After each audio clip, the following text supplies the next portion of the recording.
Hi అండి, ఎలా ఉన్నారు? మేమైతే బాగున్నామండి. ఈరోజు ఎస్వివి వ్లాగ్స్లో వచ్చేసి మటన్ పాయ అండి. వీడియో అయితే కంటిన్యూ అవుతుందండి. వీడియో చూసే కంటే ముందు ఒక చిన్న లైక్ అయితే ఇవ్వండి, సపోర్ట్ చేసినట్టు ఉంటుంది మా వీడియోస్ని. పండు అయితే స్కూల్ నుంచి వచ్చేసాడు. ఇంకా వాడికి సగ్గుబియ్యం అయితే కాసేస్తున్నాను. ఎందుకంటే వాడికి వెయిట్ చేసినట్టుందండి, గొంతంతా కొంచెం బాగాలేదు. ఇక అందుకని చెప్పేసి సెలవు చేసిద్దని ఈ సగ్గుబియ్యం అయితే కాసేస్తున్నాను. పండు అయితే తాగుతున్నాడు.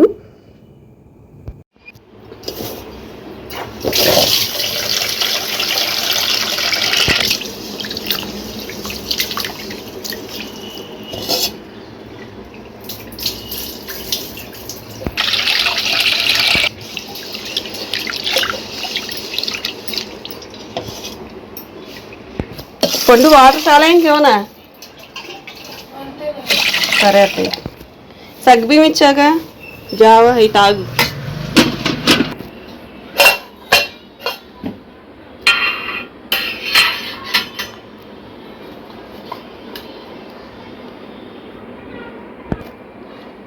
ఈరోజు పాయ కర్రీ,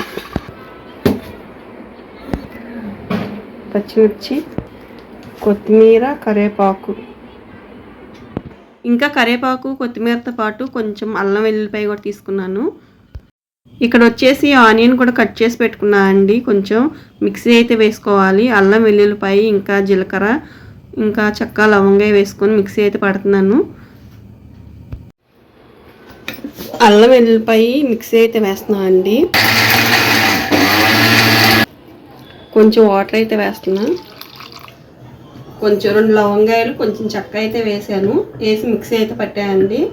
మెత్తని పేస్ట్ అయితే పట్టుకోవాలి.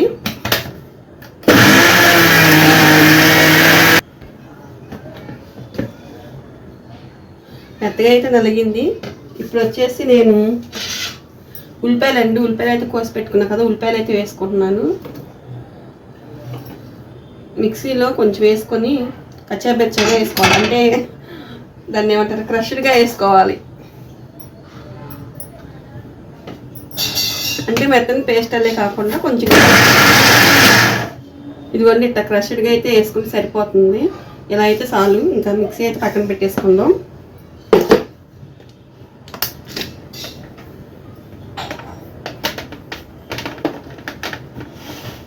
ఇంకా కూర వంటకని చెప్పేసి దాకైతే పెట్టుకున్నా అండి. ఒక 4 గరిటెలు అయితే ఆయిల్ అయితే వేసుకుంటున్నాను. ఆయిల్ వేసుకున్నాక కాగాక మనం ముందుగా పట్టి పెట్టుకున్న అల్లం వెల్లిపాయ ఇంకా ఉల్లిపాయ పేస్ట్ అయితే ఉంది కదండి, ఇంకా అదైతే వేసుకోవాలి. కొంచెం ఆయిల్ అయితే కాగి పచ్చివాసన పోవాలి ఆయిల్. నేను శనగ నూనె అయితే వాడుతున్నా అండి కూరకైతే. ఏదైనా వాడచ్చు అనుకోండి, నేనైతే శనగ నూనె వేసాను. ఇంకా మిక్సీ పట్టిన మసాలా అయితే మనకి ఆయిల్ కాగాక వేసుకోవాలి. ఇక మసాలా వేగేటప్పుడే కొంచెం పసుపు కూడా వేసుకోవాలండి. అప్పుడు మనకి మసాలా అనేది గోల్డెన్ బ్రౌన్ కలర్లోకి అయితే వేగుతుంది. పసుపు కూడా వేసుకున్న తర్వాత కొంచెం సాల్ట్ కూడా వేసుకోవాలి.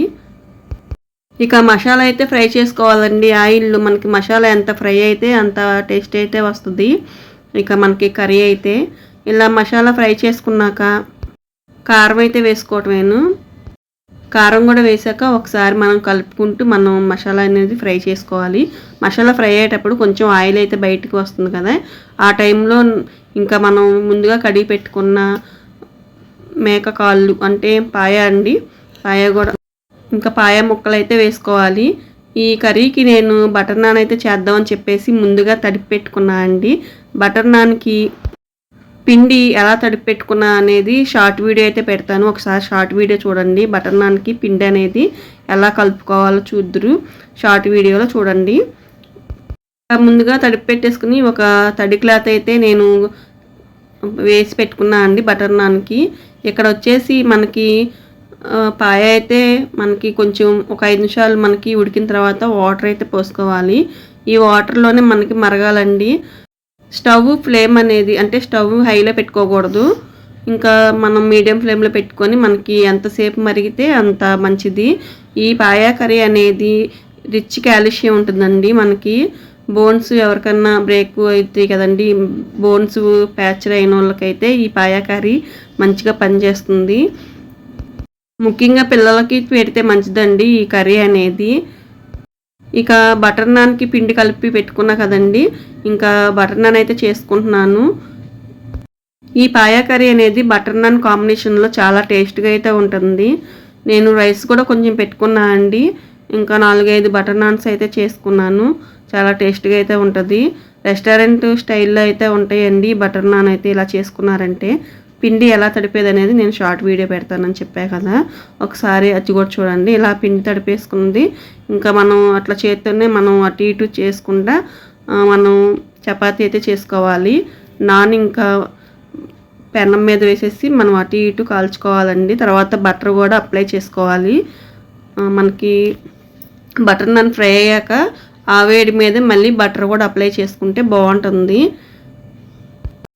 బటర్ నాన్ అయితే ఇలా తయారైపోయింది కదా, వేడిగా ఉన్నప్పుడు మనం బటర్ కూడా అప్లై చేసుకుంటే బాగుంటుంది. ఇక్కడైతే కర్రీ అయితే అయిపోవచ్చింది. ఈ రెండింటి కాంబినేషన్ అయితే సూపర్ ఉంటుందండి, చాలా బాగుంటుంది బటర్ నాన్ ఇంకా పాయా కర్రీ అయితే. ఒకసారి మీరు కూడా చేసి చూడండి, చాలా బాగుంటుంది. ఇదే అండి వాళ్ళకి వీడియో అయితే. వీడియో కనుక నచ్చితే లైక్ చేసి షేర్ చేసి సబ్స్క్రైబ్ అయితే చేసుకోండి. ఇంకా పండు అయితే రైస్ కూడా పెట్టమన్నాడు. ఇంకా రైస్ ఇంకా బటర్ నాన్ కూడా 2 చేశాను ఈ పాయా కర్రీలోకి. చాలా హెల్దీ అండి, హెల్దీ అండ్ టేస్టీ, ఈజీ వేగా కూడా ప్రిపేర్ చేసుకోవచ్చు. ఎవరైనా కొత్తగా నేర్చుకునే వాళ్ళైనా, వంటలు కొత్తగా నేర్చుకునే వాళ్ళైనా సరే ఈ పాయా కర్రీ ఇలా చేశారంటే మంచి టేస్ట్తో అయితే తినచ్చు. ఇదిగోండి బటర్ నాన్ కాంబినేషన్లో పాయా కర్రీ అయితే సూపర్ ఉంటుంది. మీరు కూడా ట్రై చేసి చూడండి. బాయ్ అండి, బాయ్.